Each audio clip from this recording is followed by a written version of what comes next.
कुछ नोट्स बता सकते हैं बच्चों के लिए, या फिर ऐसा कहा जाता है कि लूसेंट रामबाण है, तो वो क्या एक सही फैक्ट है लूसेंट के लिए, सही एक वक्तव्य है उसके लिए? जी, लूसेंट तो मैं मानता हूँ कि रिवीजन के लिए बेस्ट मानी जाती है और इससे पहले हमें नॉलेज इकट्ठी करनी होती है।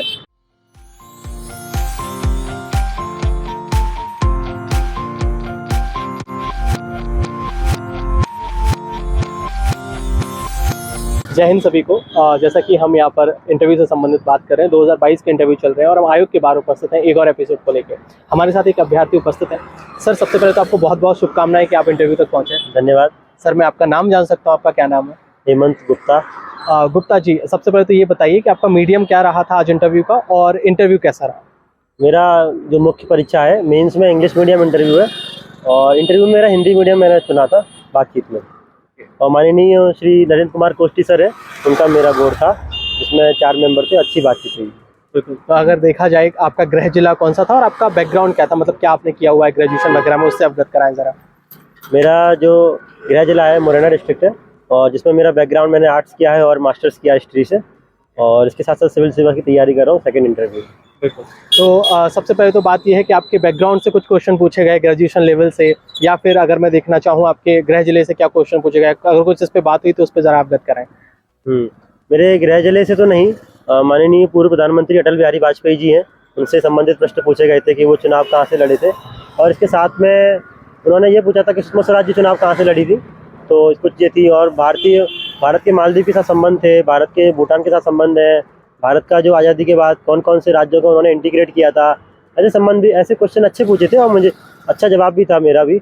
और कुछ इतिहास से संबंधित प्रश्न थे, महाराणा प्रताप से संबंधित, भारतीय ज्ञान परंपरा से संबंधित और इतिहास से संबंधित प्रश्न पूछे गए थे। सूर्य नमस्कार भी था जिसमें सूर्य नमस्कार के 12 आसन, सूर्य मंत्र बताइए, तो ये संबंधित। बिल्कुल, बहुत बढ़िया। अगर मैं देखना चाहूँ आपने हॉबी वगैरह क्या डाली थी, क्योंकि कई बच्चे हॉबी से भी हमने क्वेश्चंस देखे हैं यहाँ पे, तो कैसे क्या क्वेश्चन हॉबी से आपके पूछे गए और आपकी हॉबी क्या थी? मेरी हॉबी थी फोटोग्राफी करना और फिजिकल फिटनेस, जिस पे संबंधित मेरे से क्वेश्चन कोई नहीं पूछा गया, लेकिन थोड़ा सूर्य नमस्कार से पूछ लिया, वो फिजिकल फिटनेस ही हो गया। अगर देखने को मिले, मैं एक बात करना चाहता हूँ कि आपने अभी हमसे बताया कि आप 4 मेंस दे चुके हैं लगातार। जी सर। तो प्रीलिम्स बढ़िया तरीके से आपका निकल रहा है, तो सबसे पहले जैसे 16 तारीख को प्रीलिम्स देखने को मिल रहा है, उसके लिए बच्चों को थोड़ा सा गाइड करेंगे कहाँ से क्या चीज़ें पढ़ें। और सबसे पहले तो ये है कि खुद के नोट्स बनाएं या फिर बुक से भी पढ़ सकते हैं, इन दोनों चीज़ों पर थोड़ा सा प्रकाश डालिए। अगर प्रीलिम्स का 16 फरवरी को पेपर है प्रीलिम्स का, सबसे पहले तो जो 10 यूनिट है उनका एक बार नोट्स कलेक्ट करके उसको एक बार रिवाइज करें। जो तथ्य याद हो रहे हैं इजीली, जो पहले से याद है, कुछ लोग दूसरी बार अटैम्प्ट देते हैं, कुछ लोग चौथी बार देते हैं, कुछ लोग फ्रेशर होते हैं। जो फ्रेशर होते हैं सबसे पहले वो सब्जेक्ट को समझें कि सब्जेक्ट में कौन से पॉइंट इंपॉर्टेंट है, उसके बाद नोट्स बनाएं। और प्रीलिम्स के कुछ महत्वपूर्ण तथ्य होते हैं, उनके नोट्स को जरूर शामिल करना चाहिए। अक्सर हम देखते हैं कि जो क्रक्स होता है टॉपिक्स का, वो जरूर एग्जाम में आता है, और जनरल कैटेगरी कट ऑफ हमेशा 80+ रहता है और वो नोट से ही क्लियर होगा। नोट्स बनाने पड़ेंगे आपको। बिल्कुल।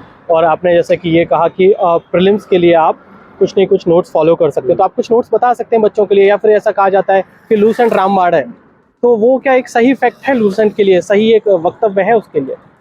जी, लूसेंट तो मैं मानता हूँ कि रिवीजन के लिए बेस्ट मानी जाती है और इससे पहले हमें नॉलेज इकट्ठी करनी होती है।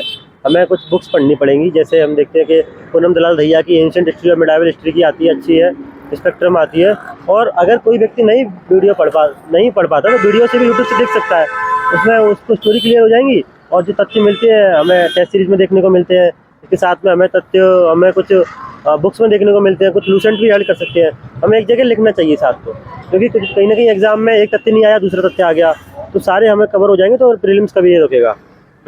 और अगर देखने को मिलता है कई बच्चे ऐसे देखने को मिल जाते हैं जो लगभग 1-2 नंबर से रह जाता है। 4 प्रीलिम्स हो गए, 5 प्रीलिम्स हो गए, रेगुलर बेसिस पे 1 नंबर से रह रहे हैं, बढ़िया स्क्रीनशॉट रखते हैं अपने पास बताने के लिए कि भैया इतने नंबर से हम रह गए। तो वो ऐसा क्या करें जो 1 नंबर कम पड़ रहा है वो 1 नंबर ज़्यादा हो जाए, उसका आप कुछ बता सकते हैं कि क्या करना चाहिए उन बच्चों को? मैं इसका एक ही सॉल्यूशन मानता हूँ, ग्रुप स्टडी। अगर आप अकेले पढ़ते हैं तो निश्चित ही आप 3 में पास हो गए तो मेंस में जरूर फेल होंगे। अगर आप ग्रुप स्टडी करते हैं, अपने अच्छे दोस्त रखते हैं जो सपोर्ट करते हैं, तो फिर कोऑर्डिनेशन के साथ में जरूर प्री मेंस और इंटरव्यू एक साथ निकल जाते हैं। तो मित्रों का आपने जैसे कि अभी नाम लिया ग्रुप स्टडी, तो बिल्कुल मित्रों के साथ करेंगे। तो मित्रों का क्या योगदान रहा आपके जीवन में? अभी 4 आप मेंस दे चुके हो, बिल्कुल तीसरा इंटरव्यू आपका होने वाला है, तो क्या कैसी कंडीशन है? मेरे ज़्यादातर मित्र हैं वो सिलेक्टेड हैं और कुछ है जो इस जर्नी के साथ में है। तो मित्र हमेशा नए और बनाने चाहिए और पुराने को साथ में रखना चाहिए, मेरा ये है। और अच्छे दोस्तों को हमेशा याद रखना चाहिए और सबसे महत्वपूर्ण बात ये है कि मित्रों में जो कुछ क्वालिटी होती है वो हमें देते हैं और हमारी क्वालिटी को वो जज करते हैं कि हम में क्या कमी है। हमें उनकी बात को ध्यान से सुनना चाहिए और उस पर विचार करना चाहिए। और एक और चीज़ मैं आपसे पूछना चाहूँगा, कभी मैं ये भी कहना चाहता हूँ कि कभी कभी कुछ हमें लोगों को पहचानना चाहिए कि मित्र किस तरीके से है, हमारे फायदा देख रहे हैं कि या नुकसान देख रहे हैं। जो हमारा बुराई करता है मित्र, वो सबसे अच्छा मित्र माना जाता है। बिल्कुल, जैसा कि हमें भी देखने को मिला है एंशिएंट हिस्ट्री में भी कि अपने शत्रुओं को पास रखना चाहिए, वही बात ये कर रहे हैं कि शत्रु रूपी मित्र को बिल्कुल पास रखना चाहिए। वो हमारी कमियां यहाँ पर बताएं। और एक और चीज़ मैं अगर पूछना चाहूँगा कि आपका दूसरा तीसरा इंटरव्यू है, तो एक आध रिजल्ट आया होगा जहाँ पर आपको देखने को मिला होगा कि भाई नहीं हुआ, तो वो एक जो फेज होता है कि नहीं हुआ फिर से स्टार्ट करना है। जैसा कि एक मूवी देखी होगी आपने 12th फेल, उसमें एक गाना आया था रीस्टार्ट, तो वो एक कैसा बटन है जिसको किस तरीके से दबाया जा सकता है और उसमें कितना टाइम लगता है वो रीस्टार्ट करने में, वो चीज़ जरूर हमें थोड़ी सी बताएं।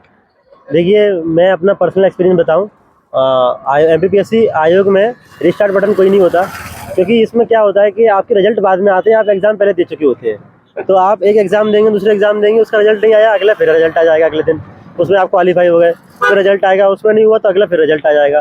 तो आप अपनी मेहनत जारी रखें। MPPSC का फंडा ये है, अगर UPSC होता तो फिर रिस्टार्ट वाली ऑप्शन आती। MPPSC में रिस्टार्ट पहले ही हो चुका है, बस उसको कंटिन्यू करना है।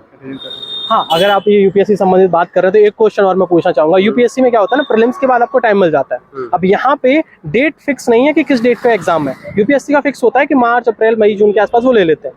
तो इसमें क्या आपको दुविधा देखने को मिलती है कि मेंस पढ़ा जाए, प्रीलिम्स पढ़ा जाए? क्योंकि यूपीएससी वालों का तो एक पैटर्न होता है कि प्रीलिम्स पढ़ लिया फिर मेंस पढ़ लिया, तो यहाँ पे कैसा क्या पैटर्न रखना चाहिए, पहले क्या पढ़ना चाहिए? सबसे पहले तो प्री को तभी पढ़ना चाहिए जब प्री आ जाए।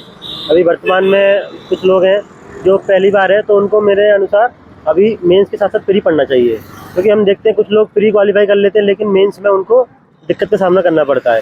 तो मेंस को पढ़ने से पहले हमें समझना है कि क्या हमें उसके नोट्स प्रॉपर बना रहे हैं।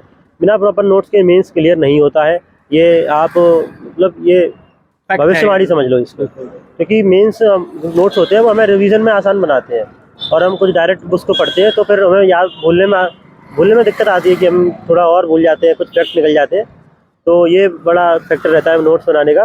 दूसरा, जो लोग प्री पढ़ रहे हैं तो अगर अभी वर्तमान में तो प्री पे फोकस करें, जितने तथ्य याद कर सकते करें, क्योंकि मेंस प्री क्वालिफाई होने के बाद मेंस की ऊर्जा अलग ही रहती है। तो उसमें व्यक्ति है वो अपने ग्रुप के साथ में पढ़ाई करके मेंस भी क्वालिफाई कर लेता है। ठीक है सर, बहुत बहुत धन्यवाद। आशा करते हैं आपको इस बार बहुत अच्छी पोस्ट मिले।